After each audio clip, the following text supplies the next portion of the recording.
ಶ್ರೀರಂಗಪುರ ಅಂತ ಒಂದು ಊರು. ಅಲ್ಲಿ ವೆಂಕಟೇಶ್ ಅಯ್ಯಂಗಾರ್ ಅಂತ ಇದ್ದರು. ಅವರು ಒಂದು ಭಕ್ತ ಹೊಲೆಯ ನಂದ ಅಂತ ಒಂದು ಬರೆದಿದ್ದಾರೆ. ಭಾಳ ಚೆನ್ನಾಗಿದೆ, ತುಂಬ ಸುಂದರವಾಗಿದೆ ಕತೆ.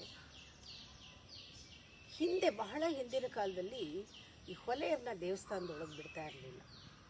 ನಂದ ಅನ್ನೋ ಒಬ್ಬ ಹೊಲೆಯ, ಅವನು ಅಲ್ಲೇ ದೇವಸ್ಥಾನದ ಸುತ್ತಮುತ್ತ ಕೆಲಸ ಮಾಡ್ಕೊಂಡಿರೋನು. ಈ ಪ್ರವಚನಗಳು ನಡೀತಾ ಇತ್ತು, ಉಪನ್ಯಾಸಗಳು ನಡೀತಾ ಇತ್ತು, ಅದೆಲ್ಲ ಅವನ ಕಿವಿಗೆ ಬೀಳ್ತಿತ್ತು. ಅವನಿಗೆಷ್ಟು ಸಂಸ್ಕಾರ. ಅವನಿಗೆ ಅಲ್ಲಿ ಒಂದು ಎಕ್ಸ್ಪ್ಲನೇಷನ್ ನೋಡುವಾಗ ಅವನಿಗೆ ತಾನೂ ಒಂದು ಸ್ವರ್ಣ ಸಭೆಯಲ್ಲಿ ನಟರಾಜನ ಸ್ವರ್ಣ ಸಭೆಗೆ ಹೋಗಬೇಕು, ತಾನೂ ನೋಡಬೇಕು, ತನಗೂ ಕೂಡ ಆ ಚಿನ್ಮಯತೆ ಬೇಕು ಅಂತ ಅನ್ನಿಸ್ತು ಅವನಿಗೆ. ಇದು ಚಿದಂಬರದಲ್ಲಿ ನಟರಾಜನ ವಿಗ್ರಹ, ಒಳ್ಳೆ ಸುಂದರವಾದ ಮೂರ್ತಿ. ಎಲ್ಲರೂ ಹೇಳ್ತಾ ಇದ್ದಾರೆ ಅವನು ಒಳಗೆ ಹೋಗಿಲ್ಲ, ಅದನ್ನು ಅವನು ನೋಡಬೇಕು ಅಂತ ಬಹಳ ಆಸೆ ಆಯಿತು. ನಿರಂತರವಾಗಿ ಅದರ ಕಡೆಗೆ ಗಮನ ಕೊಟ್ಟ. ಅದು ಅವನಿಗೆ ಸಿಕ್ತು. ಅಂದರೆ ಯಾವಾಗ ನಾವು ಹಂಬಲಿಸ್ತೀವೋ ಆ ಗೀಳು ಅಂತಾರೆ, ಆ ಗೀಳು ಬರಬೇಕು. ಯಾವುದಕ್ಕೂ ಉತ್ಕಟವಾದ ಆಸೆ, ಅದನ್ನು ರೆಸೊಲ್ಯೂಷನ್ ತೊಗೋಬೇಕು ಅಂತ ನಾನು ಹೇಳ್ತಾ ಇರ್ತೀನಿ. ಬರೀ ಆಸೆ ಪಟ್ಟರೆ ಆಗಲ್ಲ. Desire will not help, you should take resolution ಅಂತ. ಸಂಕಲ್ಪ ಅನ್ನೋದು ಅಷ್ಟು ಶಕ್ತಿ ಇದೆ ಅವನಿಗೆ. ಅದು ತಾನೇ ಆಗುತ್ತೆ, ನಾವು ಬೇಕೇ ಬೇಕು ಅಂದರೆ ಆಗತ್ತೆ. ಧನ್ಯ ಹೊಲೆಯರ ನಂದ ಹಿಡಿದುದವನ ಕನಸು.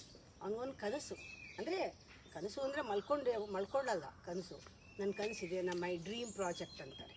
ಆ ಡ್ರೀಮ್ ಪ್ರಾಜೆಕ್ಟ್ ಅದು ಕನಸು. ಸ್ವರ್ಣ ಸಭೆಯ ಶೈವ ತಾಂಡವದ ಕನಸು. ಅದನ್ನ ನೋಡಬೇಕು ಅಂತ ಅನ್ಯ ಚಿಂತೆಗಳನ್ನದು ಬಿಡಿಸುತ್ತಾ ಆತ್ಮವನ್ನು ಚಿನ್ಮಯಕ್ಕೆ ಸೇರಿಸಿತು. ಒಬ್ಬ ಹೊಲೆಯ ಅವನು ಒಳಗಡೆ ದೇವಸ್ಥಾನದೊಳಗೆ ಹೋಗಲಿಲ್ಲ, ಅವನಿಗೆ ಆ ಪದವಿ ಸಿಕ್ಬಿಡ್ತು, ಚಿನ್ಮಯತೆ. ಯಾರಿಗೇನು ಬೇಕಾದರೂ ಸಿಗತ್ತೆ, ಇಂಥವ್ರಿಗೆ ಸಿಗಬೇಕು ಅಂತಿಲ್ಲ. ಆ ಅರ್ಹತೆ, ಯೋಗ್ಯತೆ ಎಲ್ಲ ಕ್ವಾಲಿಟಿ ಮೇಲೆ ಹೋಗುತ್ತೆ. ನಮ್ಮ ಆಸೆಗಳು ಏನು, ಆಕಾಂಕ್ಷೆಗಳು ಏನು, ನಮ್ಮ ಗುರಿ ಏನು, ಅದಕ್ಕೆ ನಾವು ಸಂಕಲ್ಪ ಏನು, ಅದು ಬರೀ ಡಿಸೈರ್ ಆದರೆ ಆಗಲ್ಲ. ಅದಕ್ಕೆ ಆಕಾಂಕ್ಷೆ ಬರಬೇಕು, ಆಸೆ ಅಲ್ಲ, ಆಕಾಂಕ್ಷೆ. ಧನ್ಯ ಹೊಲೆಯರ ನಂದ ಅವನನು ಕನಸು, ಸ್ವರ್ಣ ಸಭೆಯ ಶೈವ ತಾಂಡವದ ಕನಸು. ಅನ್ಯ ಚಿಂತೆಗಳನ್ನದನ್ನು ಬಿಡಿಸುತ್ತಾ ಆತ್ಮವನ್ನು ಚಿನ್ಮಯಕ್ಕೆ ಸೇರಿಸಿತು. ಅವನು ಬೇರೆ ಏನೂ ಚಿಂತೆ ಬರಲಿಲ್ಲ, ಅನ್ಯ ಚಿಂತೆ ಇಲ್ಲ, ಇನ್ನೊಂದು ಚಿಂತೆ ಇಲ್ಲ, ಅದೇ ಚಿಂತೆ ಯಾವಾಗಲೂ ಕೂಡ.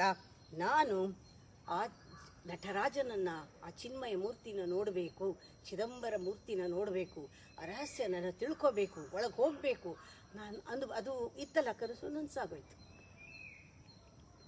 ಒಂದೊಂದು ಸತಿ ಚಿಕ್ಕದ್ರಲ್ಲಿ ನಮಗೆ ಖುಷಿ ಆಗುತ್ತೆ. ಇಷ್ಟೇ. ನನಗೆ ಅನುಭವದಲ್ಲಿ ಹೇಳಿದ್ರೆ ಅದು ನಿಮ್ಗೆ ಅರ್ಥ ಆಗೋದು. ನನಗೆ ಒಂದಿನ ಬಿಸಿ ಅನ್ನಕ್ಕೆ ತೊಕ್ಕು ಹಾಕೊಂಡು ಊಟ ಮಾಡಿದ್ದು ಅಷ್ಟು ಎಂಜಾಯ್ ಮಾಡಿದೆ ಅಂದರೆ, ಯಾರು ಬಂದ್ರೂ ಅವರು ಅದನ್ನು ತಿನ್ನಬೇಕು, ಅದನ್ನು ಖುಷಿ ಪಡಬೇಕು, ಅದನ್ನು ತಿನ್ನಬೇಕು, ರುಚಿ ನೋಡಬೇಕು. ನನಗಾದಂಗೆ ಅವ್ರಿಗೆ ಖುಷಿ ಆಗುತ್ತೇನೋ.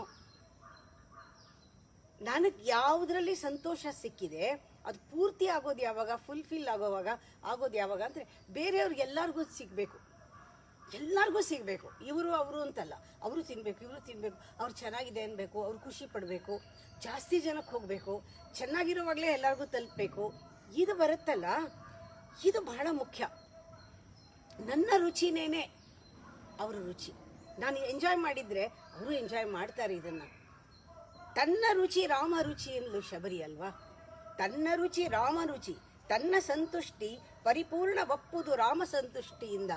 ನನ್ನ ರುಚಿ ಅವನ ರುಚಿ. ಯಾವಾಗ ಅವನು ಅದನ್ನು ತಿಂದು ಸಂತುಷ್ಟ ಪಟ್ಟರೆ ನನ್ನ ಸಂತುಷ್ಟ ಪೂರ್ತಿ ಆಗತ್ತೆ, ಫುಲ್ಫಿಲ್ಮೆಂಟ್ ಆಗತ್ತೆ ನನಗೆ ಎನ್ನುವ ಸಹಜದ ದೈವ ಭಾವ ಅವಳದು, ಶಬರಿದು.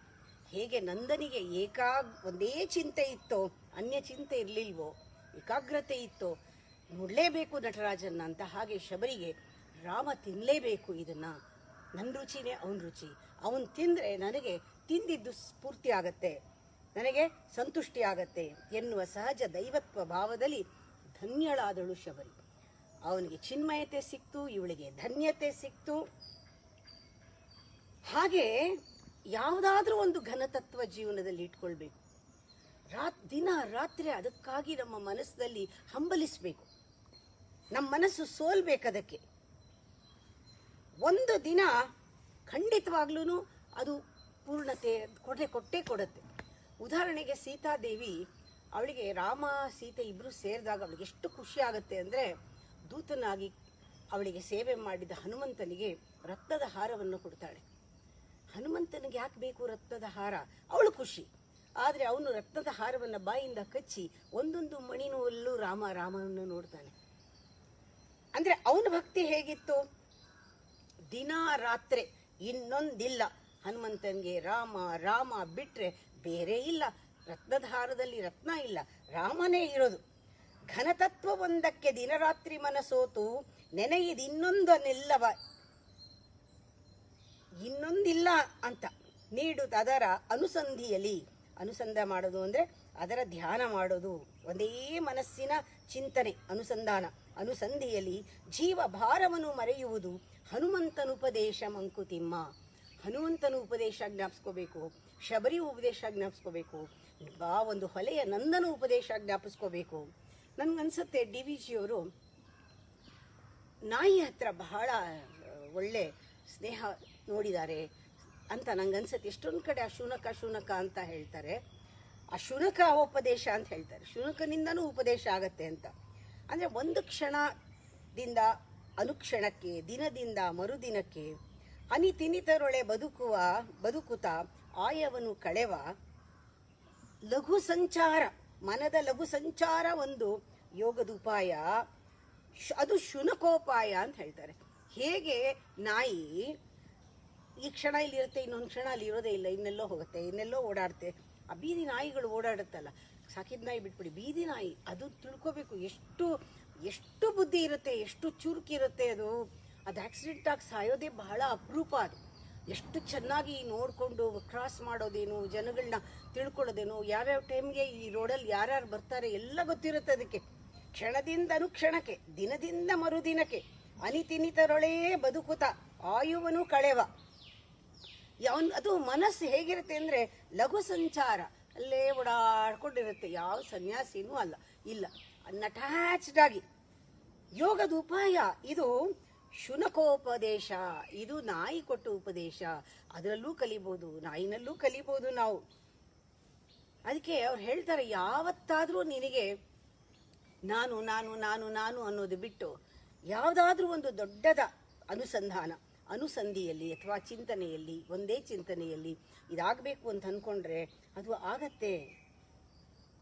ಗತಿಯೇನು ಎನಗೇನು ತ ಕೇಳ್ವರೇ ಎಲ್ಲರೂ. ನನ್ನ ಗತಿ ಏನು, ನಾನೇನು ಮಾಡಲಿ, ಇವ್ರು ಹೊಟ್ಟೋದ್ರೆ ನಾನೇನು ಮಾಡಲಿ, ಅವ್ರು ಸತ್ತೋದ್ರೆ ನಾನೇನು ಮಾಡಲಿ, ಗಂಡ ಸತ್ತರೆ ನಾನು ಮುಂದೆ ನನ್ನ ಗತಿ ಯಾರು, ನನ್ನನ್ನು ಯಾರು ನೋಡ್ಕೋತಾರೆ, ಬರೀ ನಂದೇ ಯೋಚನೆ ಯಾವಾಗಲೂ ಕೂಡ. ಮಕ್ಕಳೆಲ್ಲ ಕೈ ಬಿಟ್ಬಿಟ್ರೆ ಏನು ಮಾಡೋದು, ನನ್ನ ಆಸ್ತಿ ಹೊಟ್ಟೋದ್ರೆ ಏನು ಮಾಡೋದು, ಬ್ಯಾಂಕ್ರಪ್ಸಿ ಆದರೆ ಏನು ಮಾಡೋದು, ದುಡ್ಡು ಇಲ್ಲದೆ ಏನು ಮಾಡೋದು, ಇಲ್ಲದೆ ಇರೋದೆಲ್ಲ ಗತಿಯೇ, ನನ್ನ ಗತಿ ಯಾರು ಎನ್ನುತ್ತಾ ಕೇಳುವರೇ ಎಲ್ಲರಿಗೂ ಅವ್ರವ್ರ ಗತಿನೇ ಯೋಚನೆ. ಹಿತವೆಂತು ಜಗಕ್ಕೆಂದು ಕೇಳುವರಾರು. ಜಗಕ್ಕೆ ಹಿತನ ಬಗ್ಗೆ ಕೇಳೋರು ಯಾರಿದ್ದಾರೆ ಇಲ್ಲಿ? ಆದರೆ ನೀನು ನಿನ್ನ ಬುದ್ಧಿಯನ್ನ ವಿಶ್ವದಲ್ಲಿ ಬೆರೆಸಿ ನಿನ್ನ ಜೀವಿತವನ್ನು ವಿಸ್ತಾರ ಮಾಡಿಕೊಂಡ್ರೆ ಅದೇ ನಿನಗೆ ಪಥಕ್ಕೆ, ನಿನ್ನ ದಾರಿಗೆ ಬಿಡುಗಡೆ, ನಿನಗೆ ಮುಕ್ತಿಗೆ ಒಂದೇ ಒಂದು ದಾರಿ ಏನಂದರೆ ವಿಶ್ವದ ಜೊತೆಗೆ, ವಿಶ್ವದ ಚಿಂತನೆ, ನಿನ್ನ ಮನಸ್ಸನ್ನು ವಿಶಾಲಗೊಳಿಸೋದು, ಹೃದಯನ ವಿಶಾಲಗೊಳಿಸೋದು. ನಾನು ನನ್ನ ಚಿಂತೆ ಅಲ್ಲ, ಪರರ ಚಿಂತೆನೂ ಮಾಡೋದು, ಎಲ್ಲರ ಚಿಂತೆ ಮಾಡೋದು. ಗತಿಯೇನು ಎನಗೇನು ತ ಕೇಳ್ವರೇ ಎಲ್ಲರೂ, ಹಿತವೆಂತು ಜಗಕ್ಕೆಂದು ಕೇಳುವರಾರು. ಮತಿಯ ವಿಶ್ವದಿ ಬೆರೆಸಿ ಜೀವಿತವ ವಿಸ್ತರಿಸೆ, ಪಥ ಮುಕ್ತಿಗಾಗಳೇ ಮಂಕುತಿಮ್ಮ. ನಾವು ಪ್ರತಿದಿನ ಜ್ಞಾಪಿಸ್ಕೋಬೇಕು. ನಾವು ಏನು ಅನ್ಕೊಂಡ್ಬಿಟ್ಟಿದ್ವಿ, ದೇವ್ರ ಜ್ಞಾಪಿಸ್ಕೊಳ್ಳೋದು ಪ್ರತಿದಿನ ಅಂದರೆ ನಾರಾಯಣ ಅಂದ್ಬಿಟ್ಟು ಒಂದು ಶ್ಲೋಕನೋ, ಕೃಷ್ಣ ಅಂತ ಒಂದು ಶ್ಲೋಕ ಹೇಳಿಬಿಟ್ಟು ಊದ್ಕಡಿ ತಿರುಗಿಸ್ಬಿಟ್ರೆ ನಾನು ದೇವ್ರನ್ನ ಜ್ಞಾಪಿಸ್ಕೊಂಡೆ. ಅಥವಾ ಯಾವುದೋ ಒಂದು ಫೋಟೋ ಮುಂದೆ ಯಾರ ಜೊತೆನೋ ಮಾತಾಡ್ಕೊಂಡು ಹಿಂಗೆ ಅಂದ್ಬಿಟ್ಟು ಗಂಟೆ ಅಲ್ಲಾಡಿಸ್ಬಿಟ್ಟು ದೇವ್ರ ಪೂಜೆ ಆಯಿತು ಅಂತ ದೊಡ್ಡದಾಗಿ ಕುಂಕುಮ ಇಟ್ಕೊಂಡ್ಬಿಟ್ಟು ಭಕ್ತರ ಥರ ಇರೋದಲ್ಲ. ನಂದ ಹೊಲೆಯನ್ನು ಜ್ಞಾಪಿಸ್ಕೊಳ್ಳಿ. ಆಗ ನಮಗೆ ಅನ್ಯ ಚಿಂತೆ ಇಲ್ಲ. ಯಾವ್ದಾದ್ರು ಒಂದು ಇಟ್ಕೊಂಡ್ರೆ ಬೆಳಗಿಂದ ರಾತ್ರಿವರೆಗೂ ಅದ್ರ ಕಡೆ ಚಿಂತೆ ಇರುತ್ತೆ. ಶಬರಿ ಮುದುಕಿನ ಜ್ಞಾಪಿಸ್ಕೊಳ್ಳಿ, ಅದು ಸಹಜ ದೈವತ್ವ ಭಾವ ನಮ್ಮಲ್ಲಿ ಬರುತ್ತೆ.